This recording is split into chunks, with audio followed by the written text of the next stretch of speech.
Hello student, success coaching classes में आपका स्वागत है। यदि आप चैनल में पहली बार आए हैं तो चैनल को सब्सक्राइब कर ले और बेल आइकन को ऑल में प्रेस कर ले ताकि आने वाले सभी वीडियो का नोटिफिकेशन टाइम पर मिल जाए।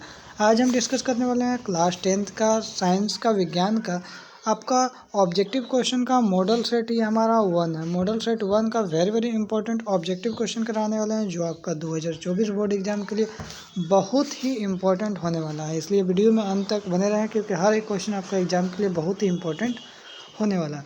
सबसे पहले यहाँ पर क्वेश्चन क्या बोल रहा है, दाढ़ी बनाने में किस प्रकार का दर्पण का उपयोग करते हैं। तो आपको पता है दाढ़ी बनाने के लिए हम लोग क्या करते हैं, अवतल दर्पण का हम लोग उपयोग करते हैं। ये हमारा बिल्कुल राइट आंसर हो जाएगा।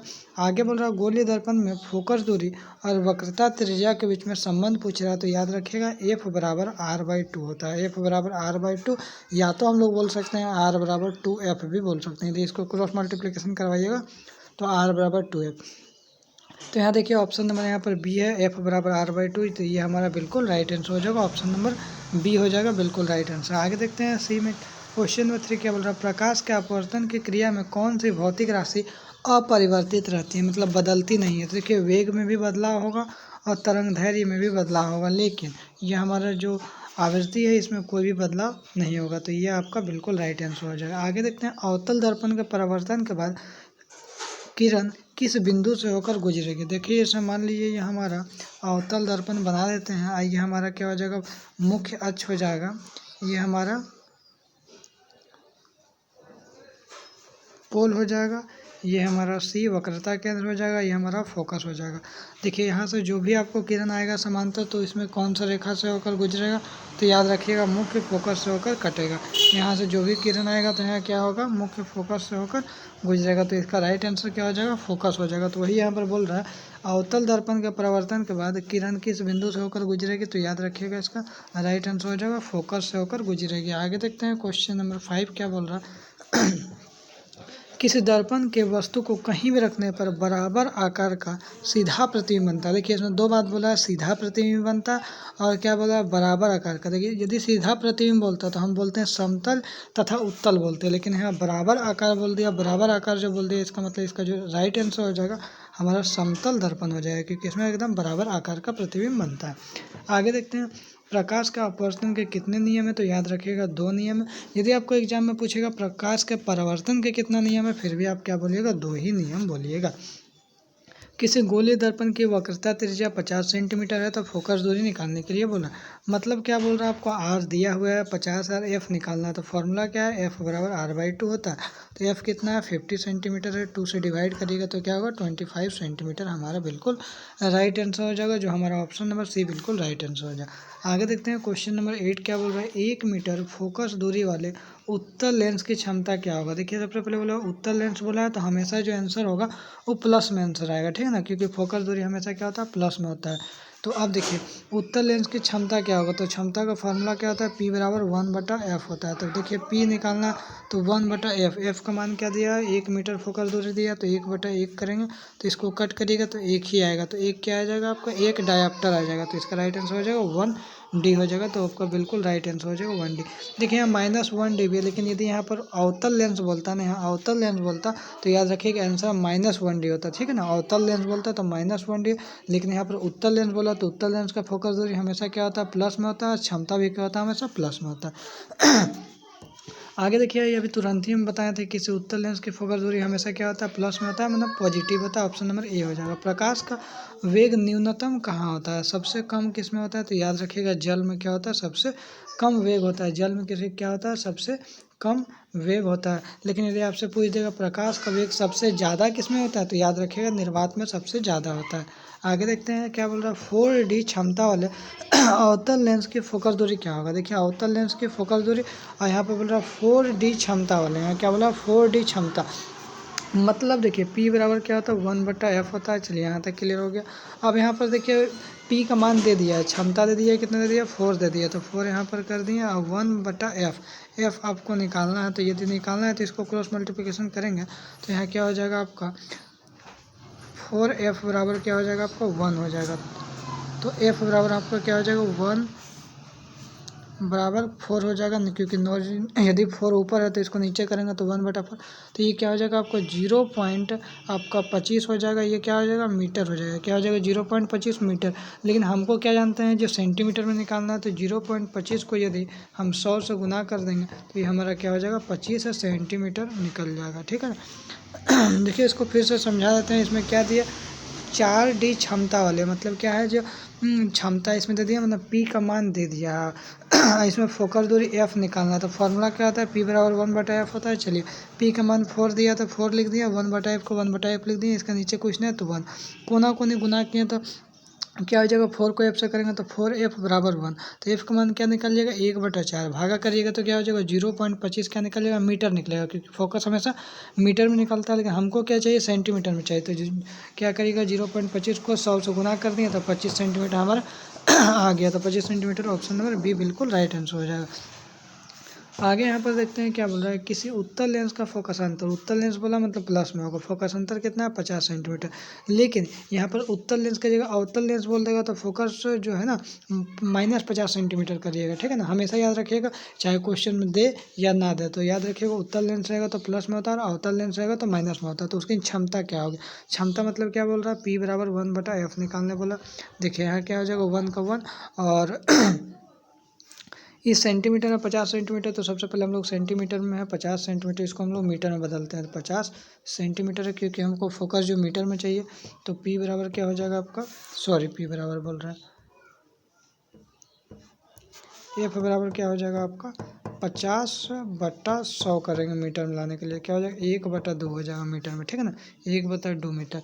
अब यहाँ पर देखिए क्या हो जाएगा 1/2 हो जाएगा। ठीक है, अब यहाँ पर देखिए क्या करेंगे तो ये 1 का 1 ही रहेगा, इसका जो पलट जाएगा तो क्या हो जाएगा 2/1 हो जाएगा। तो यहाँ 1 से 1 कट गया तो यहाँ क्या हो जाएगा 2D। P के मान कितना हो गया 2D हो गया, 2 डायोप्टर हो जाएगा इसका बिल्कुल राइट आंसर। तो 2D देखिए यहाँ पर क्या है बिल्कुल राइट आंसर। उत्तल लेंस तो प्लस में आंसर आ जाएगा। आपको समझा देते हैं कैसे किए हैं। देखिए सबसे पहले यहाँ क्या बोल रहा है, एक उत्तल लेंस बोला तो उत्तल लेंस बोला तो हमेशा क्या होगा प्लस में होगा, फोकस दूरी क्या होगा प्लस में होगा। तो देखिए यहाँ प्लस में दिया भी है। तो देखिए जब फोकस दूरी जो दिया है 50 सेंटीमीटर, उसको सबसे पहले हमको जो P बराबर जो तो 1/F जो होता है, तो F क्या होता है हमेशा मीटर में होता है। क्या होता है मीटर में होता है। तो यहाँ मीटर में तो है नहीं, सेंटीमीटर में, तो सबसे पहले हम इसको मीटर में करेंगे। तो 50 सेंटीमीटर तो मीटर में करने के लिए क्या करेंगे 100 से भागा कर देंगे। तो क्या हो जाएगा F का वैल्यू जो निकलेगा 1/2 मीटर हो जाएगा। क्लियर हो जाएगा। अब फॉर्मूला पुट करेंगे तो P बराबर 1/F हो जाएगा। तो 1 का 1 और F का मान क्या हो 1/2 क्या हो गया मीटर में आ गया। अब इसको क्या 1 का 1 कर दें, ये जो बट्टा में था इसको पलट दिए तो क्या हो गया 2/1 हो गया। तो 1 से 1 कट गया तो 2 बचा। तो P का जो मान निकला क्या निकला 2D निकला, तो 2 डायोप्टर निकला। लेकिन यहाँ पर ऑप्शन में दोनों है +2D भी है -2D भी। यहाँ देखिए उत्तल लेंस मतलब क्या हो जाएगा फोकस दूरी प्लस होगा तो क्षमता भी क्या होगा प्लस में होगा। तो ऑप्शन नंबर डी क्या हो जाएगा बिल्कुल राइट आंसर हो जाएगा। प्रकाश का वेग सर्वाधिक किस में होता है, हम जानते हैं सर्वाधिक निर्वात में होता है। आगे दिए गए प्रक्रम में कौन ऊष्माक्षेपी होता है, तो याद रखिएगा आपको ऊष्माक्षेपी पूछ दिया तो श्वसन आपका क्या हो जाएगा ऊष्माक्षेपी हो जाएगा। चिप्स के पैकेट विकृत गंधिता से बचाने के लिए कौन सा गैस डाल कर रखते हैं ताकि चिप्स खराब ना हो, तो याद रखिएगा नाइट्रोजन गैस डाल के रखते हैं। और जंग लगना किस प्रकार की अभिक्रिया, तो संयोजन अभिक्रिया। याद रखिएगा जंग लगना संयोजन अभिक्रिया। दिए गए अभिक्रिया में किस पदार्थ को उपचयन हो रहा है, उन्हें किस में ऑक्सीजन जुट रहा है, तो याद रखिएगा किस में ऑक्सीजन जुट रहा है, तो सी में क्या हो रहा है ऑक्सीजन जुट रहा है। देखिए CO हो रहा है तो सी का उपचयन हो रहा है, ऑप्शन बी हो जाएगा। आगे देखते हैं 18 क्या बोल रहा है। इनमें से कौन सा रासायनिक अभिक्रिया जो समीकरण दिया संतुलित है, देखते हैं कैल्शियम एगो है, यहाँ भी कैल्शियम एगो है। यहाँ देखते हैं OH2, मैंने देखिए यहाँ पर ऑक्सीजन 2 है और हाइड्रोजन भी कई गो 2 है, तो यहाँ भी हाइड्रोजन 2 है।